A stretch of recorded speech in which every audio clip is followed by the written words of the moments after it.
Hello friends, आप सभी का स्वागत है आज की इस वीडियो में। आज हम पढ़ने वाले हैं भारतीय संविधान।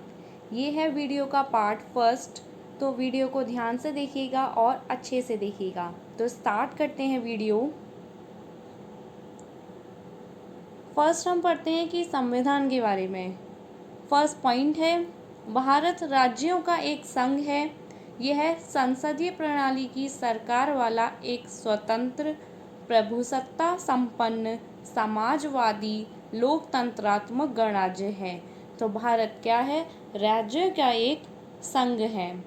संविधान सभा द्वारा 26 नवंबर 1949 को ग्रहण किया गया, जो 26 जनवरी 1950 को प्रवेश हुआ। अब यहाँ दो पॉइंट दिए हुए हैं कि ग्रहण किया गया और प्रवेश हुआ, तो यहाँ अक्सर कन्फ्यूज़न हो जाता है कि ग्रहण करना और प्रवेश करना दोनों में ही क्या अंतर है। तो समझते हैं हम इसे।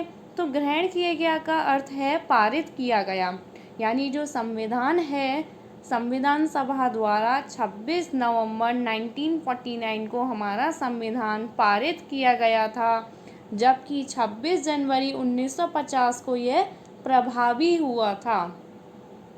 इसीलिए 26 नवंबर को संविधान दिवस मनाया जाता है। भारतीय संविधान को पूर्ण रूप से तैयार करने में 2 वर्ष 11 माह और 18 दिन का समय लगा था। नेक्स्ट है भारतीय संविधान की प्रस्तावना, यानी कि प्रीएम्बल ऑफ इंडियन कॉन्स्टिट्यूशन। तो काफ़ी बार क्वेश्चन ये पूछा जा चुका है कि जो हमारी भारतीय संविधान की प्रस्तावना है वो कहाँ से शुरू होती है। तो आपको याद रखना है, यह शुरू होती है हम भारत के लोग से शुरू होती है। ठीक है, हम भारत के लोग भारत को एक संपूर्ण प्रभुत्व संपन्न, समाजवादी, पंथ निरपेक्ष, लोकतंत्रात्मक गणराज्य बनाने के लिए इस तरीके से ये प्रीएम्बल दी हुई है। ठीक है, अब आगे हम कुछ पॉइंट्स पढ़ते हैं जो इस प्रस्तावना में दिए गए हैं, जैसे कि लोकतंत्रात्मक, समाजवादी, पंथ निरपेक्ष। इसको समझते हैं डिटेल में। नेक्स्ट पॉइंट है धर्मनिरपेक्षता। समाजवादी और धर्मनिरपेक्ष शब्द संविधान के 1976 में हुए 42वें संशोधन द्वारा प्रस्तावना में जोड़े गए हैं। तो धर्मनिरपेक्षता शब्द कब जोड़ा गया था? 1976 में जोड़ा गया था। कौन से संशोधन द्वारा जोड़ा गया था? तो याद रखना है 42वें संविधान संशोधन द्वारा किस में जोड़े गए थे? प्रस्तावना में जोड़े गए थे।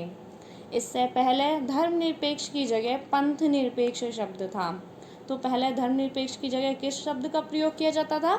पंथ निरपेक्ष शब्द का। एक बार और रिपीट करते हैं, समाजवादी और धर्मनिरपेक्ष शब्द संविधान में कब जोड़े गए? 1976 में जोड़े गए थे। 42वें संविधान संशोधन में जोड़े गए थे। साथ में किस में ऐड किए गए थे? प्रस्तावना में जोड़े गए थे। और पहले धर्मनिरपेक्ष की जगह किस शब्द का प्रयोग हुआ करता था? तो वो है पंथ निरपेक्ष शब्द का प्रयोग किया जाता था। अब इसका अर्थ क्या है ये भी समझ लेते हैं। यह सभी नागरिकों को उनकी जाति, रंग, लिंग, धर्म व भाषा के आधार पर बिना भेद किए सभी को बराबर का दर्जा देता है।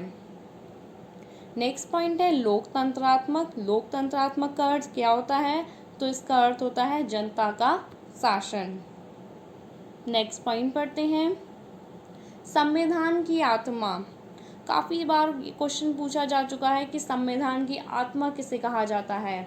तो संविधान की आत्मा प्रस्तावना यानी कि प्रीएम्बल को कहा जाता है। कभी कभी उद्देशिका भी दी जाती है, तो उद्देशिका का अर्थ भी प्रस्तावना ही होता है, तो कंफ्यूज नहीं होना है। तो संविधान की आत्मा पूछा जाए तो आप किस पे आंसर देंगे? उद्देशिका या प्रस्तावना पर, प्रीएम्बल। नेक्स्ट है सबसे बड़ा संविधान। तो सबसे बड़ा संविधान कहाँ का है? तो भारत का सबसे बड़ा लिखित संविधान है। लिखा हुआ पढ़ लेते हैं, विश्व में भारत का संविधान सबसे बड़ा लिखित संविधान है। संविधान के लागू होने के समय इसमें 395 अनुच्छेद, 8 अनुसूचियाँ और 22 भाग थे।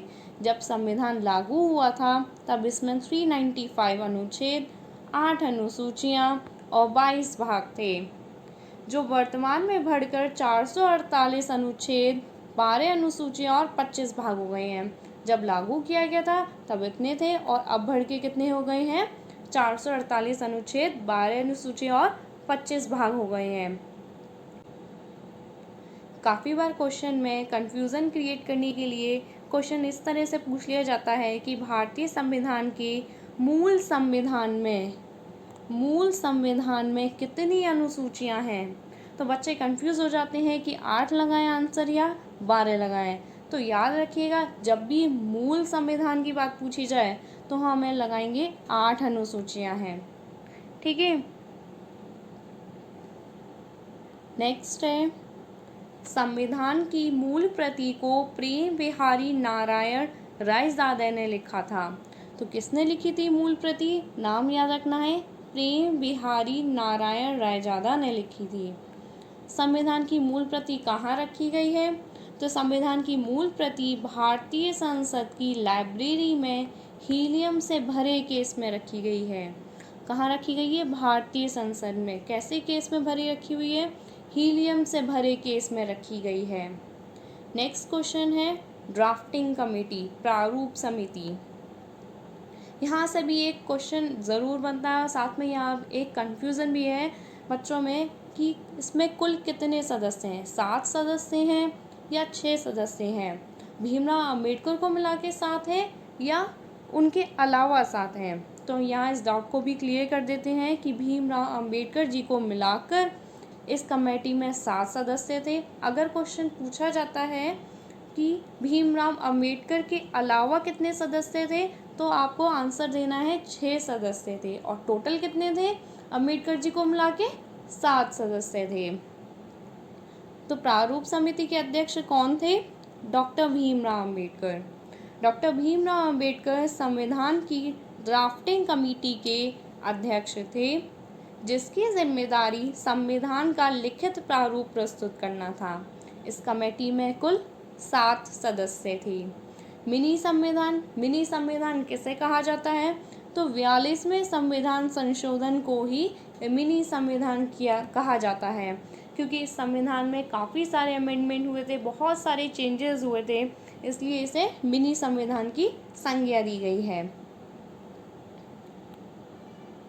अगर आपको वीडियो अच्छी लगे तो लाइक, शेयर और सब्सक्राइब जरूर कीजिएगा।